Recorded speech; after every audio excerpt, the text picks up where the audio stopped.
നമസ്കാരം, ഭാരത് ലൈവിലേക്ക് സ്വാഗതം. നമസ്കാരം.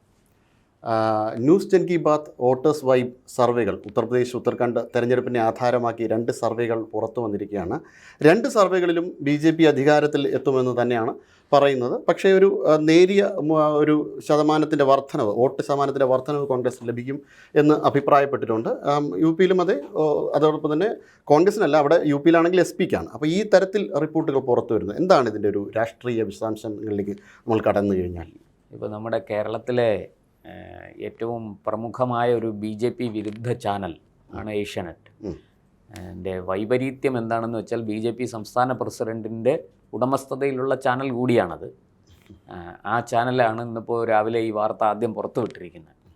താമസിയാതെ മറ്റ് ചാനലുകളും അത് ഏറ്റെടുക്കും.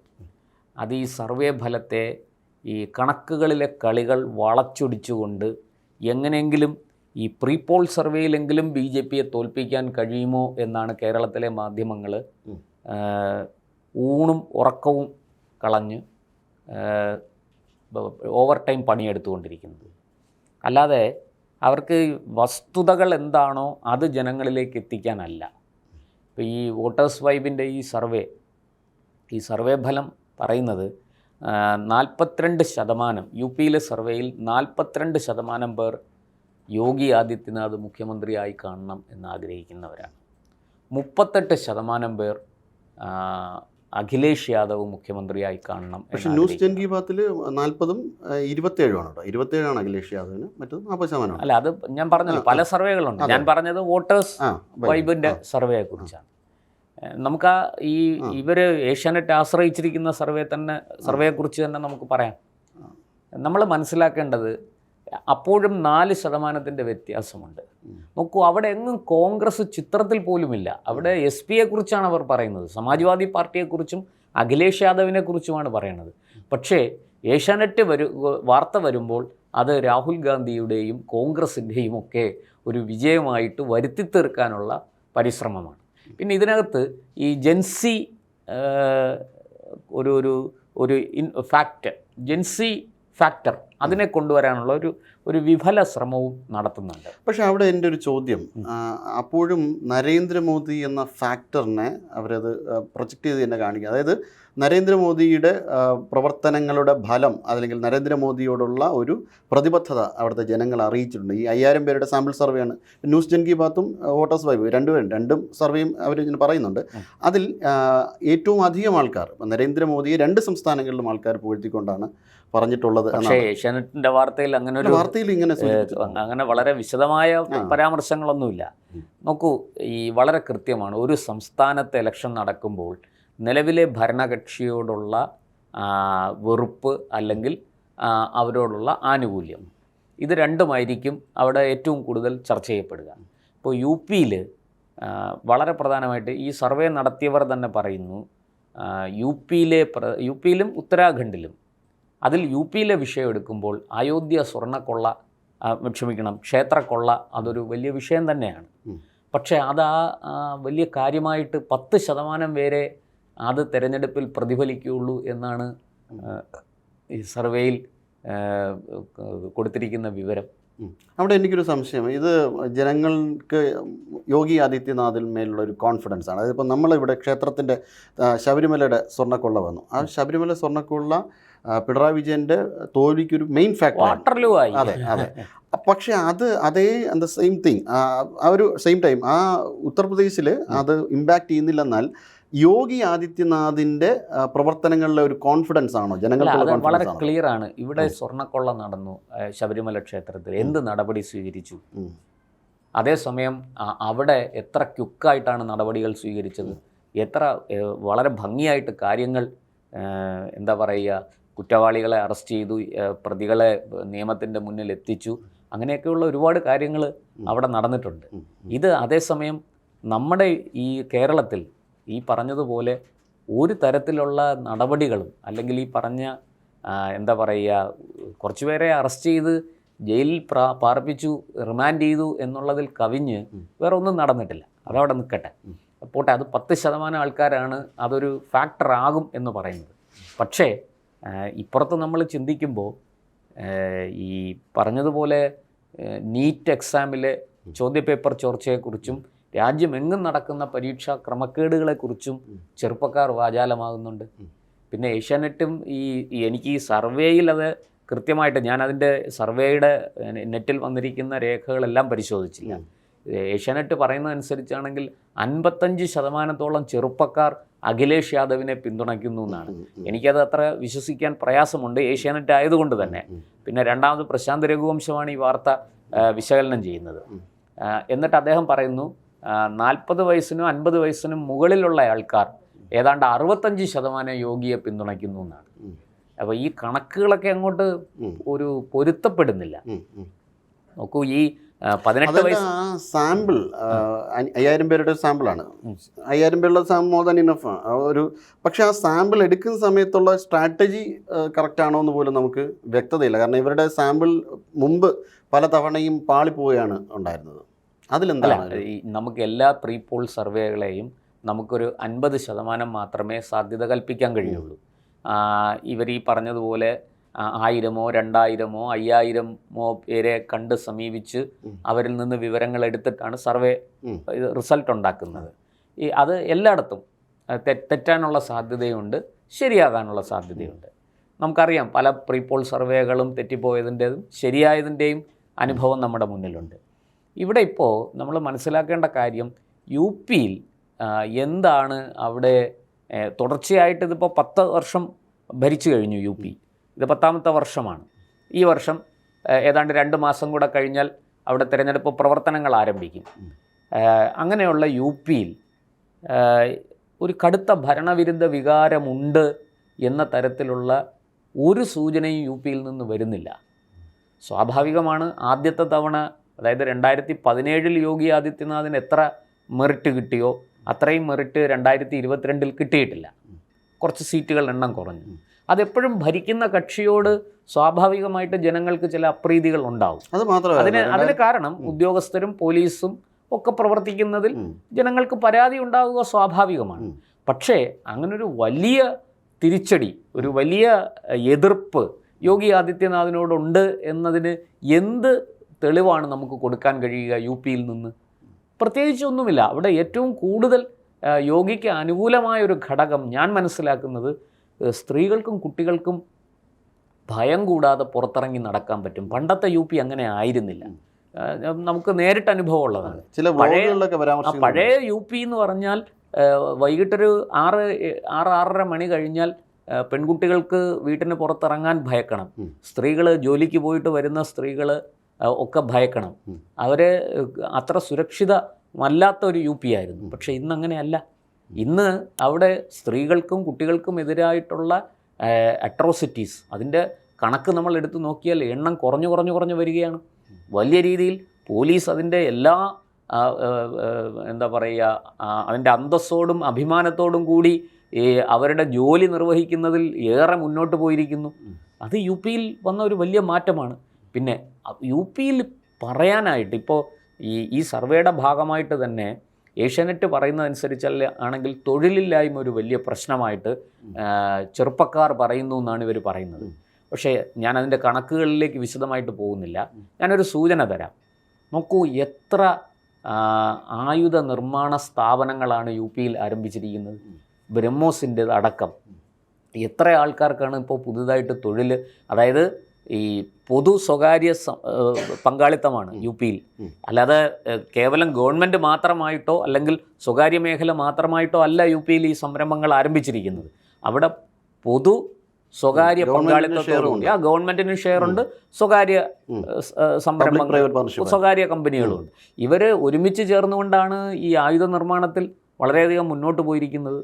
അത് യു പിയിൽ വലിയ രീതിയിൽ തൊഴിലില്ലായ്മ പരിഹരിച്ചു വരികയാണ്. അങ്ങനെ തൊഴിലില്ലായ്മ ഉണ്ട്. യു പി എന്ന് പറയുന്നത് നോക്കൂ, ഇത്ര വർഷം സ്വാതന്ത്ര്യം കിട്ടി ഇത്രയും വർഷങ്ങളായിട്ടും ഒരു വിധത്തിലും മുന്നേറാൻ കഴിയാത്തൊരു സംസ്ഥാനം. ഭീമാരു സ്റ്റേറ്റ് എന്നാണ് അതിനെ വിശേഷിപ്പിച്ചിരുന്നത് തന്നെ ഭരണാധികാരികൾ. ആ ഭീമാരു സ്റ്റേറ്റിനെയാണ് യോഗി ആദിത്യനാഥ് ഇപ്പോൾ മാറ്റിക്കൊണ്ടുവന്ന് ഒരു സ്വാസ്ഥ്യമുള്ള, അതായത് ആരോഗ്യമുള്ള ഒരു സംസ്ഥാനമാക്കി, രോഗരഹിതമായൊരു സംസ്ഥാനമാക്കി മാറ്റിക്കൊണ്ടിരിക്കുന്നത്. അവിടെ ഞാൻ എൻ്റെ വ്യക്തിപരമായ അനുഭവം കൂടി വെച്ചുകൊണ്ട് പറയാം. എൻ്റെ സുഹൃത്തുക്കൾ ഒക്കെ യു പിയിൽ ഉണ്ട്. യോഗി ആദിത്യനാഥ് എന്ന വ്യക്തിക്ക് കിട്ടുന്നൊരു പിന്തുണയുണ്ട്. ഒപ്പം താങ്കൾ നേരത്തെ ആദ്യം സൂചിപ്പിച്ചതുപോലെ നരേന്ദ്രമോദി എന്ന പ്രധാനമന്ത്രിക്ക് കിട്ടുന്നൊരു പിന്തുണയുണ്ട്. പിന്നെ BJPയുടെ അതുപോലെ തന്നെ വിശ്വ ഹിന്ദു പരിഷത്തിൻ്റെ, RSSൻ്റെ ഒക്കെ ഒരു വലിയ സംഘപരിവാറിൻ്റെ ഒരു വലിയ എന്താ പറയുക, കളക്റ്റീവ് വർക്ക്, അതാണ് ശരിയായ വാക്ക്, കളക്റ്റീവ് വർക്ക് അവിടെ സംഭവിച്ചിട്ടുണ്ട്. അതിനാകെപ്പാടെ ഒരു അപവാദം എന്ന് പറയാനായിട്ടത് ഈ അയോധ്യ ക്ഷേത്രക്കൊള്ള മാത്രമേ ഉള്ളൂ. മറ്റൊരു തരത്തിലും അതിൻ്റെ യഥാർത്ഥ കാരണക്കാരെ വളരെ കൃത്യമായിട്ട് കണ്ടെത്തുകയും അത് കോടതിയുടെ തന്നെ മേൽനോട്ടത്തിൽ അന്വേഷണം നടക്കുകയൊക്കെ ചെയ്തിരിക്കുന്നു. ഞാൻ പറയുന്നത് അതിൻ്റേതായ തിരിച്ചടി ഉണ്ടാകും. തീർച്ചയായിട്ടും BJPക്ക് അതൊരു നാണക്കേട് തന്നെയാണ്, ഒരു സംശയവുമില്ല. നരേന്ദ്രമോദിയുടെയും യോഗി ആദിത്യനാഥിൻ്റെയും ഒക്കെ ഗവൺമെൻറ്റുകൾക്ക് ഒരു തല ഉയർത്തിപ്പിടിച്ച് നിൽക്കാൻ കഴിയാത്ത ഒരു വിഷയം അത് മാത്രമാണ്. അതിൻ്റേതായ ഒരു ഇമ്പാക്റ്റ് തിരഞ്ഞെടുപ്പിൽ ഉണ്ടാവുകയും ചെയ്യും. പക്ഷേ ഇവർ പറയുന്നത് പോലെ എനിക്ക് തോന്നുന്നില്ല. ഈ സർവേയിൽ തന്നെ മുഖ്യമന്ത്രിമാരുടെ കാര്യത്തെക്കുറിച്ച് ചോദിക്കുമ്പോൾ 4% വ്യത്യാസത്തിലാണ് BJP മുന്നിൽ നിൽക്കുന്നത്. അതായത് ചെറിയ ഈ 4% എന്ന് പറയുന്നത് ഒരു ചെറിയതല്ല. നമുക്കറിയാം, ഇപ്പോൾ കേരളത്തിലൊക്കെ പലപ്പോഴും 1-2% വ്യത്യാസത്തിലാണ് ഈ ഭരണകക്ഷിയും പ്രതിപക്ഷവും ആയിത്തീരുന്നത്. അതിനൊരു അപവാദം ഇപ്പോഴത്തെ തെരഞ്ഞെടുപ്പാണ്. 2026 തെരഞ്ഞെടുപ്പിലാണ് ഇടതുപക്ഷത്തിന് വലിയ തിരിച്ചടി കിട്ടി, വലിയ ഒരു സെറ്റ് ബാക്ക് ഉണ്ടായിരിക്കുന്നത്. പക്ഷേ ഈ 4%-ൻ്റെത് ചെറിയ കാര്യമല്ല. തീർച്ചയായും ഇപ്പോൾ ഗുജറാത്തിൽ തുടർച്ചയായിട്ട് BJP ഭരിച്ചു വരികയാണ്. എനിക്ക് തോന്നുന്നു 90-കൾ മുതൽ BJP ഭരിച്ചു വരികയാണ്. പക്ഷേ BJPയും കോൺഗ്രസുമായിട്ട് അവിടുത്തെ വോട്ട് വ്യത്യാസം എന്ന് പറയുന്നത് 2%-ന് താഴെയാണ്.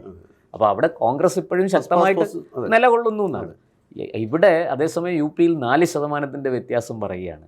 അതുപോലെ ഉത്തരാഖണ്ഡ്, അതിൻ്റെ അർത്ഥം ഒരു ലാൻഡ് സ്ലൈഡ് വിക്ടറി ഉണ്ടാകുന്നു. ലാൻഡ് സ്ലൈഡ് വിക്ടറി എന്ന് ഞാൻ പറയുന്നില്ല. ആ ലാൻഡ് സ്ലൈഡ് വിക്ടറിക്ക് BJPക്ക് ഒരു തടസ്സം ഈ അയോധ്യ ക്ഷേത്രക്കൊള്ളയാണ്. അതിനെ കാണാതിരുന്നൂടാ.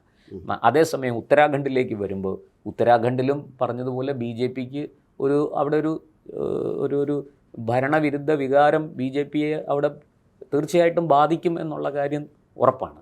പക്ഷേ BJPയുടെ കയ്യിൽ അതിനെ മറികടക്കാനുള്ള ഒരു സ്ട്രാറ്റജി ഉണ്ട്. ഉത്തരാഖണ്ഡിൽ കോൺഗ്രസ് ആണുള്ളത്. പിന്നെ ഇതിനകത്ത് ഈ സർവേയിൽ UPയിലെങ്ങും യാതൊരു വേരോട്ടവും ഇല്ലാത്ത അരവിന്ദ് കെജ്രിവാളിനെയും ആം ആദ്മി പാർട്ടിയൊക്കെ കൊണ്ടുവരുന്നുണ്ട്. ഉത്തരാഖണ്ഡിൽ ആം ആദ്മി പാർട്ടിക്ക് ഒരു വലിയ 11% വോട്ട് എന്തോ ആണ്. ഉത്തരാഖണ്ഡിലെ ഈ 11% വോട്ട് ഡൽഹിയിലെ കഥ നമുക്കറിയാമല്ലോ, പഞ്ചാബിലെ കഥ നമുക്കറിയാമല്ലോ. കോൺഗ്രസ് കൊടുക്കുന്ന വോട്ടാണത്. കോൺഗ്രസ് ദുർബലമാകുമ്പോൾ കിട്ടുന്ന വോട്ടാണ്. അതിനെ നമുക്ക് ആം ആദ്മി പാർട്ടിയുടെ ഒരു ജനകീയ അടിത്തറയെന്നൊന്നും കരുതാൻ കഴിയില്ല.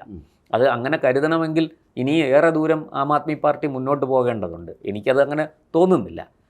പക്ഷേ അവിടെ ഏറ്റുമുട്ടൽ അവിടെ BJPയും കോൺഗ്രസും തമ്മിലാണ്. കോൺഗ്രസിൻ്റെ സ്ട്രാറ്റജി എങ്ങനെയൊക്കെയാണ്? ഇപ്പോൾ സുനിൽ കനഗോലുവിനെ പോലെയൊക്കെയുള്ള ആൾക്കാർ, ഇലക്ഷൻ സ്ട്രാറ്റജിസ്റ്റുകൾ കോൺഗ്രസിനെ അവിടെ എങ്ങനെ സജ്ജമാക്കും എന്നുള്ളതാണ് ചോദ്യം. ആ സജ്ജമാക്കുന്നതിൻ്റെ അടിസ്ഥാനത്തിലായിരിക്കും അവിടുത്തെ തെരഞ്ഞെടുപ്പ് BJPയും കോൺഗ്രസും തമ്മിലുള്ള ഏറ്റുമുട്ടൽ നടക്കുന്നത്. അവിടെ എൻ്റെ ഒരു പ്രധാനപ്പെട്ട ഒരു വിഷയം, നമ്മൾക്ക് ഉത്തർപ്രദേശ് എന്ന് പറയുന്നത് വളരെയധികം പുരോഗമിച്ചുകൊണ്ടിരിക്കുന്ന ഒരു സ്റ്റേറ്റാണ്. അതിനകത്ത് വളരെ ഡെവലപ്പിംഗ് ആയിട്ടുള്ള ഒരു സ്റ്റേറ്റാണ്. അവിടുത്തെ ക്രിമിനൽ പ്രവർത്തനങ്ങളൊക്കെ അമർച്ച ചെയ്യാൻ യോഗി കഴിഞ്ഞു. പക്ഷേ ഇപ്പോഴും ഇപ്പോൾ നമുക്ക് അറിയാം, എപ്പോഴും നമ്മളൊരു ഡെവലപ്ഡ് കൺട്രി അല്ല. അതിൻ്റെ ഒരു ഇമ്പാക്റ്റ് നമ്മുടെ എല്ലാ സംസ്ഥാനങ്ങളിലും ഉണ്ട്. അതിലെ ചില ഏരിയകളാണ് ഈ ജൻസി പ്രക്ഷോഭത്തിൻ്റെ കൊണ്ടുവരുന്നത്. അപ്പം അവർ പിൻ പോയിൻ്റ് ചെയ്യുന്ന ചില കാര്യങ്ങളുണ്ട്. ആ പിൻ പോയിൻ്റ് ചെയ്യുന്ന കാര്യങ്ങളിൽ കാര്യമായ രീതിയിൽ പരിവർത്തനങ്ങളുണ്ടായിരുന്നു. പക്ഷേ ഒരു ഡ്രാസ്റ്റിക് ചേഞ്ച് പൂർണ്ണമായൊരു പരിവർത്തനം അവിടെ ഉണ്ടായിട്ടില്ല. പക്ഷേ ജനങ്ങൾക്ക് വിസിബിളാണ് പരിവർത്തനം ഉണ്ടായെന്ന്. അവിടെ ഇത്തരത്തിലൊരു വിദ്യാഭ്യാസ മേഖലയെ നമ്മൾ ഒരു കൊട്ടേഷൻസിൻ്റെ അകത്ത് നിർത്തിയിട്ട് ഈ സോക്കാൾഡായിട്ടുള്ള വിദ്യാഭ്യാസ മേഖലയുടെ പരിവർത്തനമില്ല എന്ന് പറഞ്ഞുകൊണ്ട് അവിടെ കാണിക്കുമ്പോഴത്തേക്കും അതൊരു സോഷ്യൽ മീഡിയ ഇമ്പാക്റ്റ് ജനറേറ്റ് ചെയ്യാൻ ഒരു ഇമ്പാക്റ്റും ഇല്ല. അതിന് എന്താ കാര്യമെന്ന് ഞാൻ പറയാം. വർഷങ്ങളായിട്ട് UPയിലും ബീഹാറിലും ഒക്കെ പരീക്ഷകൾ എങ്ങനെയാണ് നടക്കുന്നതെന്ന് അവിടുത്തെ ജനങ്ങൾക്ക് നന്നായിട്ട് അറിയാം. അതിനൊരു വ്യത്യാസം വരുന്നത് കഴിഞ്ഞ 10 വർഷമായിട്ടാണ്. പ്രത്യേകിച്ചും ബീഹാറിൽ നിതീഷ് ഗവൺമെൻറ് വന്നതിന് ശേഷം, UPയിൽ യോഗി ആദിത്യനാഥിൻ്റെ ഗവൺമെൻറ് വന്നതിന് ശേഷം, UPയിൽ അത് കൃത്യമായിട്ട് 10 വർഷമേ ആയിട്ടുള്ളൂ. മറ്റിടത്തൊരു 20 വർഷത്തെ ചരിത്രമെങ്കിലും പറയാനുണ്ട്. ഈ പരീക്ഷാ നടത്തിപ്പിൽ ക്രമക്കേടുകൾ ഇല്ലാത്ത, അല്ലെങ്കിൽ താരതമ്യേന ക്രമക്കേടുകൾ കുറഞ്ഞ ഒരു അന്തരീക്ഷം. ഇവിടെ UPയിൽ അത് 10 വർഷമേ ആയിട്ടുള്ളൂ. ജനങ്ങൾക്കത് വളരെ കൃത്യമായിട്ട് അറിയാം. അതുകൊണ്ട് തന്നെ അതൊന്നും UPയിൽ ഒരു തെരഞ്ഞെടുപ്പ് വിഷയമായിട്ട് ഓടും എന്ന് എനിക്ക് തോന്നുന്നില്ല. UPയിൽ വാസ്തവത്തിൽ കോൺഗ്രസ് ചെയ്യേണ്ടിയിരുന്നത്, സമാജ്വാദി പാർട്ടി ചെയ്യേണ്ടിയിരുന്നത്, ഞാൻ അങ്ങനെയാണ് കരുതുന്നത്, അവർക്ക് പ്രത്യേകിച്ചും അഖിലേഷ് യാദവിന് നല്ല രാഷ്ട്രീയ ബോധമുണ്ട്. അതുകൊണ്ട് അദ്ദേഹം ഈ അയോധ്യ ക്ഷേത്രക്കുള്ള ഒരു വലിയ വിഷയമായിട്ട് ഉയർത്തിക്കൊണ്ടുവരും. അതായിരിക്കും BJP നേരിടാൻ പോകുന്ന ഏറ്റവും വലിയ വെല്ലുവിളി. അല്ലാതെ ഈ അഭിജിത് ദീപ്കെയോ അല്ലെങ്കിൽ അങ്ങനെയുള്ള ആൾക്കാർ ഈ പാറ്റകളുടെ സമരമോ അവരുന്നയിക്കുന്ന അവരുടെ ഒന്നും ആവശ്യങ്ങൾക്ക് സത്യത്തിൽ എന്ത് വിലയാണ് കൊടുക്കേണ്ടത്? അത് നമ്മുടെ ജനങ്ങളുടെ ദൈനംദിന ജീവിതത്തെ ബാധിക്കുന്ന തരത്തിലാണോ അവരുന്നയിക്കുന്ന വിഷയങ്ങളും അവരുടെ പ്രൊട്ടസ്റ്റും ഒക്കെ പോകുന്നത്? എനിക്കങ്ങനെ തോന്നുന്നില്ല. മറിച്ച് ഈ അയോധ്യയിലെ ക്ഷേത്രക്കൊള്ള അതൊരു വികാരപരമായ വിഷയമാണ്. അതിലെ ജനങ്ങൾക്ക് അവിടെ ഒരു ആശയക്കുഴപ്പം സൃഷ്ടിക്കാൻ SP-ക്ക് പറ്റിയാൽ അത് BJP-ക്ക് കടുത്ത വെല്ലുവിളിയാണ്. മറിച്ച് അതൊന്നുമല്ലാതെ അതിനെ അതിജീവിച്ചുകൊണ്ട് മുന്നോട്ട് പോകാവുന്ന ഒരു ഇലക്ഷൻ സ്ട്രാറ്റജിയാണ് BJP പയറ്റുന്നതെങ്കിൽ BJP-ക്ക് തീർച്ചയായിട്ടും അവിടെ മേൽക്കൈ ഉണ്ടാകും. ഞാനിപ്പോൾ BJP അവിടെ ജയിക്കും, BJP തുടർഭരണം നേടും എന്നല്ല ഞാൻ പറയുന്നത്. മറിച്ച് BJP-ക്ക് അവിടെ ഒരു അപ്പർ ഹാൻഡ് ഉണ്ടാവും. പക്ഷേ BJP നേരിടാൻ പോകുന്ന വെല്ലുവിളി ഇതാണ്. ഇതിനെ കൃത്യമായിട്ട് അഡ്രസ്സ് ചെയ്യുക എന്നുള്ളതാണ് ഈ സമാജ്വാദി പാർട്ടിയുടെയും ജോലി. അതാണ്. അവരത് ചെയ്താൽ അത് നല്ല റിസൾട്ട് ഉണ്ടാക്കും. പക്ഷേ കേരളത്തിലെ മാധ്യമങ്ങൾക്ക് എങ്ങനെയെങ്കിലും പ്രീപോൾ സർവേയിലെങ്കിലും BJP ഒന്ന് തോൽപ്പിക്കണം എന്നുള്ളതാണ് ആഗ്രഹം. അല്ലാതെ അവർക്ക് BJP തോറ്റ് കാണാനും ആ തോൽവി റിപ്പോർട്ട് ചെയ്യാനും കേരളത്തിൽ ഒഴിച്ച് വേറെ ഒരിടത്തും, കേരളത്തിലും തമിഴ്നാട്ടിലും ഒഴിച്ച് വേറെ ഒരിടത്തും അവർക്ക് അങ്ങനെ BJP-യുടെ ഒരു തോൽവി റിപ്പോർട്ട് ചെയ്യാനുള്ള ഭാഗ്യം ഉണ്ടാകുന്നില്ല എന്നുള്ളതാണ് സത്യം. അതിനുവേണ്ടി അവർ കണ്ണിൽ എണ്ണയും ഒഴിച്ച് കാത്തിരിക്കുക. ഇതിലെല്ലാത്തിലും ഒരു മിസ്സിംഗ് ഫാക്ടറുണ്ട്. നമുക്കറിയാം BSP എന്ന പാർട്ടി ഉത്തർപ്രദേശിനെ ഒരു കാലത്ത് വളരെ ശക്തമായ പാർട്ടിയായിരുന്നു. ഇത്തവണ BSP-ക്ക് വല്ല നേട്ടവും ഉണ്ടാക്കാൻ കഴിയും? സർവേയിൽ ഒരു അക്ഷരവും മിണ്ടുന്നില്ല BSP-യെ കുറിച്ച്. BSP എന്ന് പറയുന്ന പാർട്ടിയെ നമ്മുടെ ഏഷ്യാനെറ്റും പ്രശാന്ത് രഘുവംശമൊക്കെ മറന്നുപോയി. അവർക്കൊന്നും അങ്ങനെ ഒരു പാർട്ടിയെക്കുറിച്ച് ഓർമ്മയെ കിട്ടുന്നില്ല. എന്തായാലും UP-യിലും ഒരു ബൈപ്പോളാർ പൊളിറ്റിക്സിലേക്ക് മാറിയിരിക്കുന്നു എന്നാണ് ഞാൻ മനസ്സിലാക്കുന്നത്. നോക്കൂ, കോൺഗ്രസ്സിന് പോലും അവിടെ യാതൊരു സാധ്യതയുമില്ല. കോൺഗ്രസിനെ കുറിച്ച് പോലും മിണ്ടുന്നില്ല. എന്തായാലും നമുക്ക് കൂടുതൽ വിശദാംശങ്ങൾ പുറത്തു വരട്ടെ. എന്തായാലും ഇത് ഇപ്പോൾ തുടങ്ങിയല്ലേ ഉള്ളൂ സർവേ. ബാക്കി നമുക്ക് കാണാം എന്താണ് സംഭവിക്കാൻ പോകുന്നതെന്ന്.